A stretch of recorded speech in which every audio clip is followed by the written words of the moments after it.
अस्सलाम वालेकुम नाज़रीन, उम्मीद है आप लोग अच्छे होंगे, सेहत से होंगे। दुआ करती हूँ।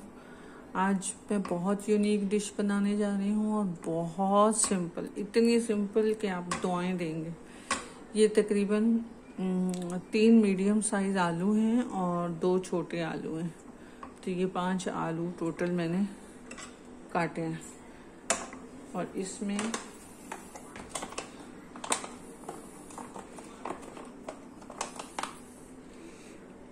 मैं अंदाज़न हाफ कप ऑयल डालूंगी।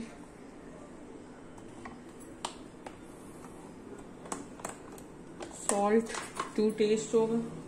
बहुत थोड़े से इंग्रेडिएंट्स से ये डिश बनती है और इसको हम आलू ग्रेवी भी कहते हैं। सॉल्ट जो है वो टू टेस्ट होगा।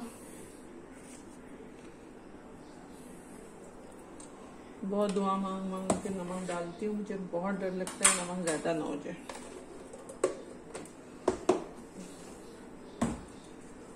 और 1 टीस्पून लाल मिर्च होगी। मेरा टीस्पून थोड़ा छोटा है। और इसमें हाफ टीस्पून काली मिर्च।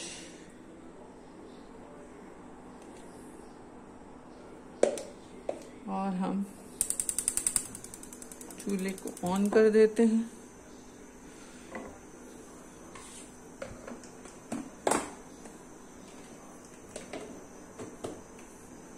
बहुत सिंपल डिश है, जल्दी से बन जाने वाली, विदिन 5 मिनट्स।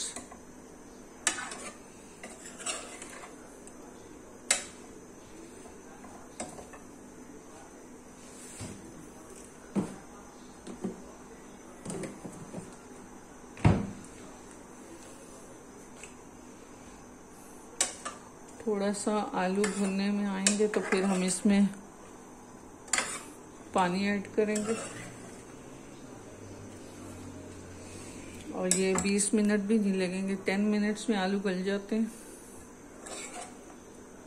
अच्छा आलू, कभी कभी कुछ डिफिकल्ट सा एक आते हैं सख्त वाले आलू, वो टाइम लेते हैं, 20 मिनट तक ले लेते हैं। ये अच्छा वाला नरम आलू हो तो ये 5-10 मिनट लेता है।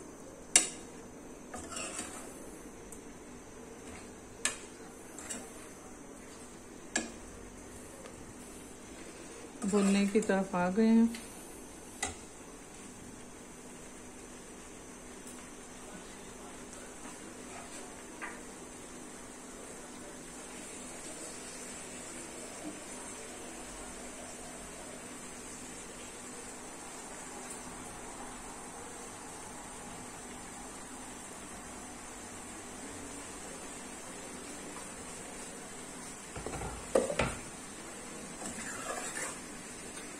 ये देखते हैं भून रहे हैं।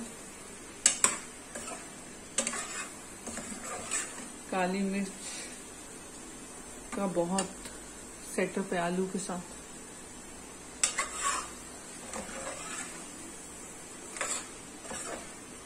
ये ऐसे भी अच्छे लगते हैं और रमजान में सेहरी में बहुत मजे के लगते हैं।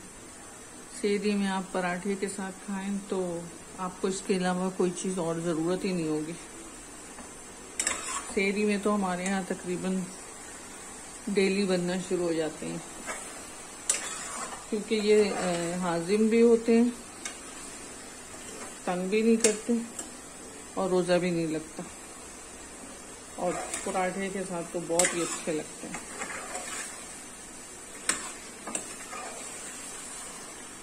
इसमें और कुछ भी नहीं डलता, नमक, मिर्च, काली मिर्च, इसके अलावा इसमें कुछ भी नहीं डलता। आप हल्के से ऑयल में इसको भूनें।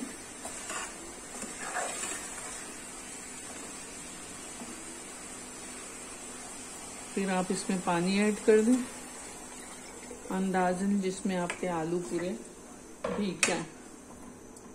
ये होगा। अब ये मैं 10 मिनट बाद इसको देखती हूँ। 5 मिनट हो गए हैं और 5 मिनट में आलू तो देखें गल गए, ये देखें बिल्कुल पीसेस हो रहे हैं ये। अब इसको हमें थोड़ा सा ग्रेवी के लिए ज़रा सा थिक करना है।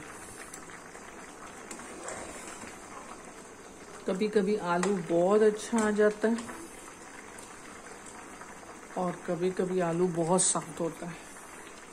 और ये जो पोटैटो ग्रेवी है, इसमें ये काली मिर्च फ्लेवर है, ये मिंट फ्लेवर भी बनती है, ये ग्रीन चिली फ्लेवर भी बनती है, और इन सब में आप बॉयल एग्स भी शामिल कर सकते हैं।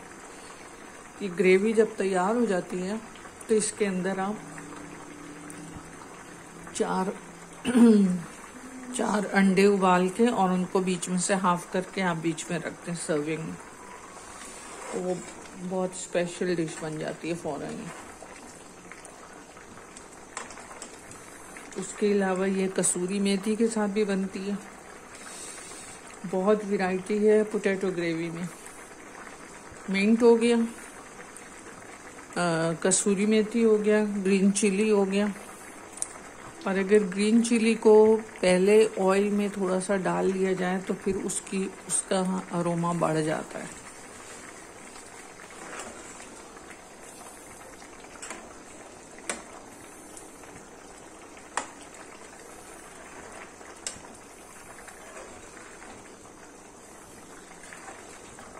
थोड़ा सा और गाढ़ा होगा फिर मैं इसको उतार लूँगी। अब आपकी मर्जी है, आप इसमें बॉयल एग भी शामिल करके तो खाएं।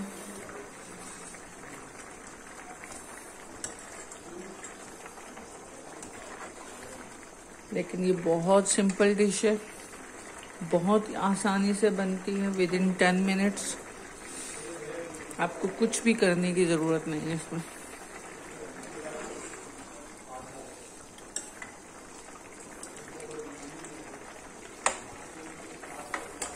जब भी मैं आलू ग्रेवी बनाती हूँ तो मुझे एक वाकया याद आ जाता है कि न्यूली मैरिड कपल था।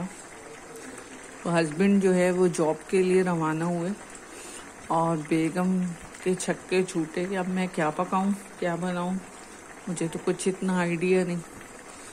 उसने आलू पड़े हुए थे घर में, उसने आलू काटे, छीले काटे और चढ़ा दिए नमक डाल के। फिर उसमें उसको वो जलने से लगे, नीचे लगने लगे तो उसने बहुत सारा पानी डाल दिया। अब वो परेशान हो गई कि इतने पानी के साथ अब क्या मसला होगा, कुछ प्रॉब्लम ही ना हो जाए। लेकिन वो उसके हस्बैंड जो थे वो ऐसी जॉब पे थे कि वो जल्दी घर आ जाते हैं। अब उनको फौरन लंच चाहिए था, फौरी तौर पे पानी नहीं सूख सकता था, तो उन्होंने बेगम साहिबा ने बहुत एग्जैजुरेट करके कहा कि मैंने आपके लिए पोटैटो सूप बनाया आज। और वो मियाँ ने बड़े शौक से वाह वाह करके वो खाया, तो उनको तो ट्रिक आ गई। जब भी मैं आलू बनाती हूँ मुझे वो वाकया ज़रूर याद आ जाता है। और ये कोई मनगढ़ंत कहानी नहीं है, ये बिल्कुल रियल लाइफ स्टोरी है।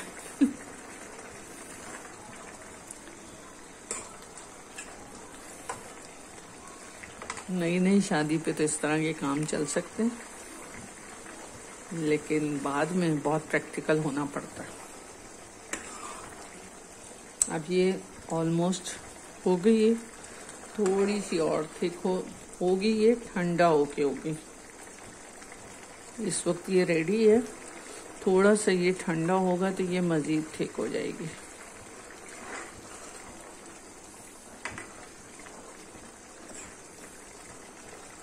उम्मीद है कि ये क्विक डिश आपको पसंद आएगी। ज़रूर बताइएगा। इंशाल्लाह अगली वीडियोस में मैं पसंदे और बीफ की कोई और डिश, बीफ के पसंदे और बीफ की कोई और डिश इंशाल्लाह डाल रही हूँ। उसमें भी आप लोग प्लीज़ स्टे ट्यून और अपने कमेंट ज़रूर देते रहें, कमेंट से बहुत अच्छा लगता है, बहुत मज़ा आता है, इनकरेजमेंट मिलती है और बहुत इनकरेजमेंट मिलती है और हौसले से ही आगे बढ़ते हैं। बीच में एक आया था पीरियड, मैं बहुत डिसहार्ट हो गई थी, मैंने यूट्यूब को साइड पे कर दिया था, लेकिन फिर कमेंट्स और लोगों के ही बहुत कहने पे मैंने फिर दोबारा स्टार्ट कर दिया। वरना मुझे ऐसे लग रहा था कि बस ये मेरी फील्ड नहीं है, मैं तो बस खामोशी से पकाती जोड़ती रहूं, वही काफ़ी है। लेकिन फिर बच्चों ने मुझे इनकरेज किया, सब ने इनकरेज किया, आप लोगों ने इनकरेज किया, फिर मैं दोबारा इस फील्ड में आ गई। अब मेरी पूरी कोशिश होती है कि मैं डेली इन टच रहूं और ये डालती रहूं। खुश रहें आप लोग, ज़रूर बताइएगा, इंशाल्लाह बहुत खुशी होती है, दुआएं निकलती हैं। अल्लाह हाफिज़।